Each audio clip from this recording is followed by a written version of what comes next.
امروز من موفق رانندگی توی جنگلی که اصلا هیچ چیزش معلوم نیست. ببخشید سریع بحث شروع کردم و زیاد با شما اول پرسی نکردم.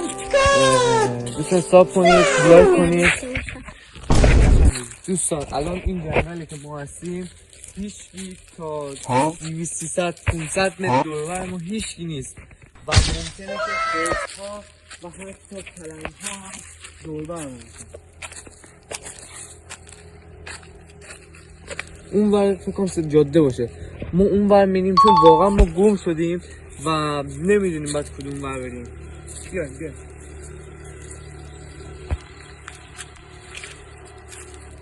دوستان هر لحظه ممکنه که از اون ور بگیره یه خرسی از اون ور. ناخون اون ور باغه، ناخون اون ور یه باغیه که دورش حساب کشیدن. خب کوچیک Oh my god! دوستان جاده دیگه دوستان بگیر دو تا ماشین هم هستن بریم ما از اون ور اومدیم پس میتونیم راه اینجا. بچه همه من بیاین کوچیک کن چه بزرگ میکنیم خوریم زمین.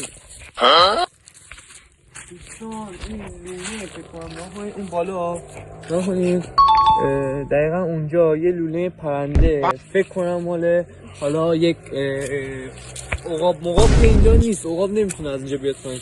مال یه پرنده معمولیه مثل کلاغی هر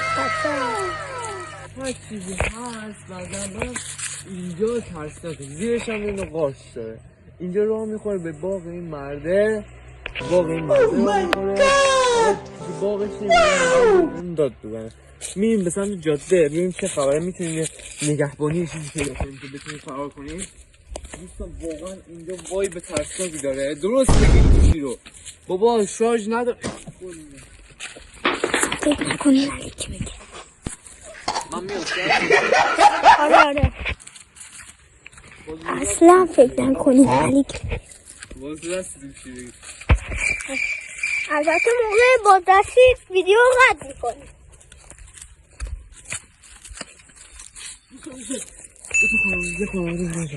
میتونیم بریم ازشون کمک بگیریم.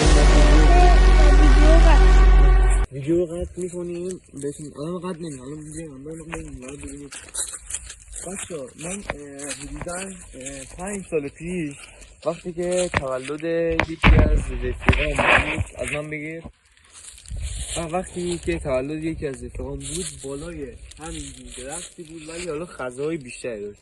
2-3 تا مار همینجوری آویزون شده بودن. مارا هم مشکی 100% سمی بودن یا عنکبوتای سمی. هیچ وقت زیر این درخت‌ها سعی نکنید که در بیارید بشاشید یا مثلا گاز میگیره مار جولتونو. بیاین نه در نیاره احمد در بیاره. خب دوستان بریم سر پایینی. برو پایینی.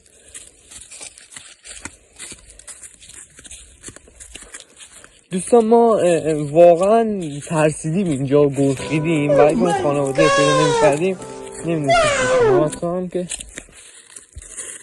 بچه یا مثلا همین درخت ها زیستگاه انواع حشرات حشره بیاین برو بگیر. حشره هایی هست که میتونه به بدنتون بچسبه و وارد خونه‌تون وقتی میشین نکنین همه تخم حشره باعث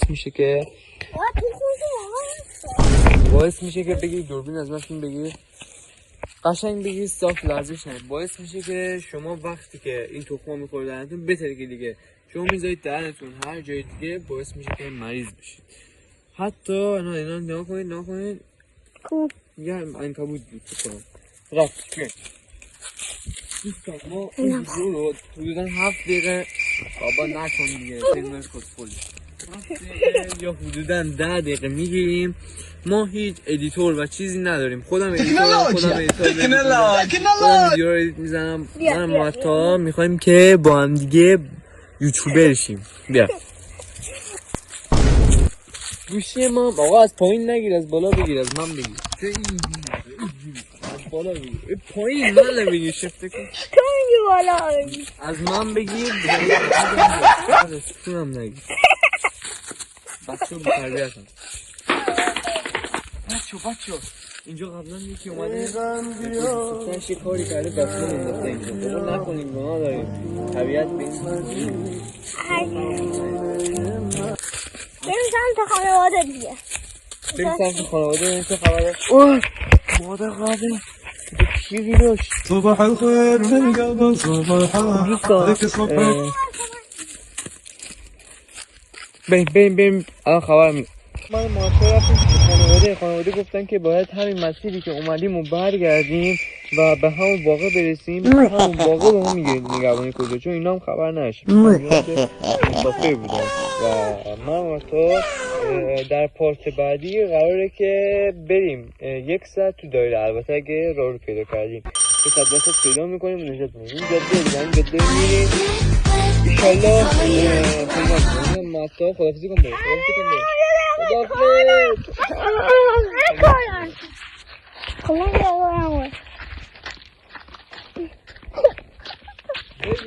هرچی میگه دروغه شما کنیم هرچی گفت دروغه ما اصلا اینجا گم شدیم همه چی دروغه